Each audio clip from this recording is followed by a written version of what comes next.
Meanwhile, for those who actually do make it to the continent on holiday, and of course, for those who live there, there are more warnings about extreme heat. Sicily recorded Europe's highest ever temperature this week.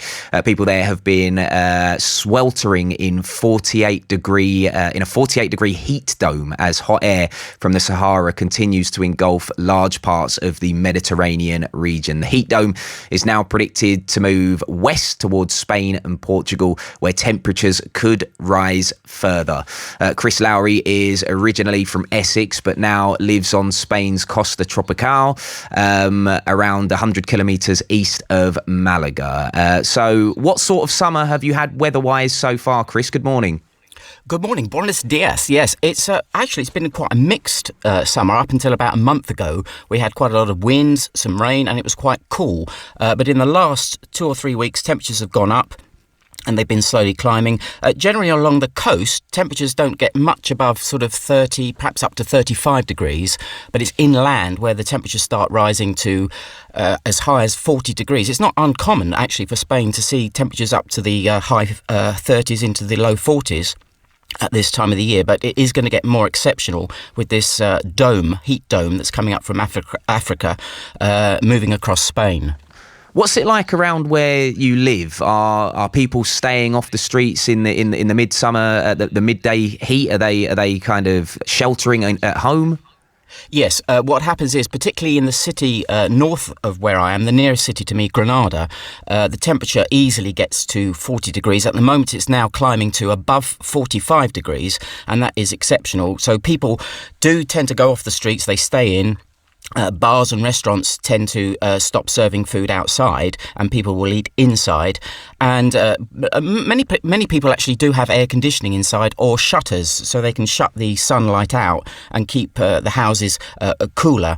And then they tend to come out again in the evening when the temperatures start to drop. So you will notice that often the city centre will be completely deserted during the course of the day. And I must say that if you are a tourist coming to Spain and you are going to be facing this heat, you really must take precautions. Don't lie out in the sun because it's very dangerous, and you should live like the Spanish do and stay inside and come out in the evening.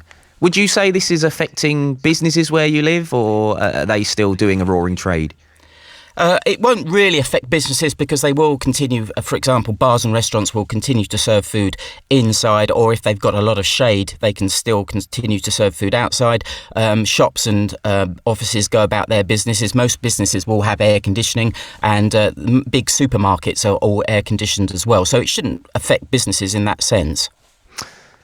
How are you being told to prepare for this heat dome which is on its way to you? The usual precautions really. Don't go out during the peak of the heat during the day, but that's any time between midday till around 6, 7 o'clock in the evening. We get what's called heat highs around about 5 o'clock in the afternoon when the temperature keeps climbing. So you think about 5 o'clock or 6 o'clock it's going to cool down. It actually gets hotter. So don't go out in those times. Drink plenty of water, hydrate. Try not to drink too much coffee or alcohol because that dehydrates you. And to stay indoors with preferably air conditioning or a darkened room. Pretty much that's the precautions that we're being told to take here in Spain, and the Spanish as well.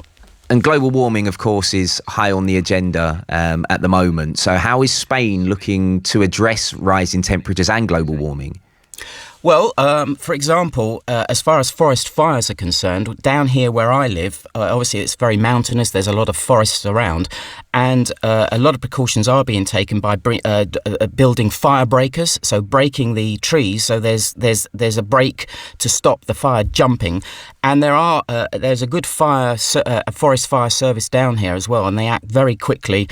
They've got planes that can go and pick up water from the Mediterranean Sea and dump it on the fire.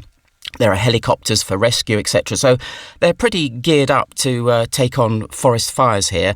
But obviously, we don't want that sort of thing happening. And there are also a lot of precautions about starting fires. You can't have barbecues in the campo during the summer. You're not allowed to have bonfires. So there are a lot of restrictions. And I think that's all you can really do at the moment to stop these forest fires, which is the real danger to life, as you've seen in Italy and in Greece in the last last week or so. Yeah, and Chris, just quickly on another topic, have there been many Brits over there this summer, or is it just a slow trickle? It's been where I am. It's not overly Brit touristy, so it's been more Spanish people. But going towards Marbella and Torremolinos area, the tourists, the Brits are coming in now. So yes, they are descending upon us. I'm very jealous, I should say. Right, Chris, thank you very much for your time this morning. That's Chris Lowrie, originally from Essex, but now lives on Spain's Costa Tropical. Right, it's 6:53. BBC 5 Live. The voice of sport. International Test cricket is back on home soil.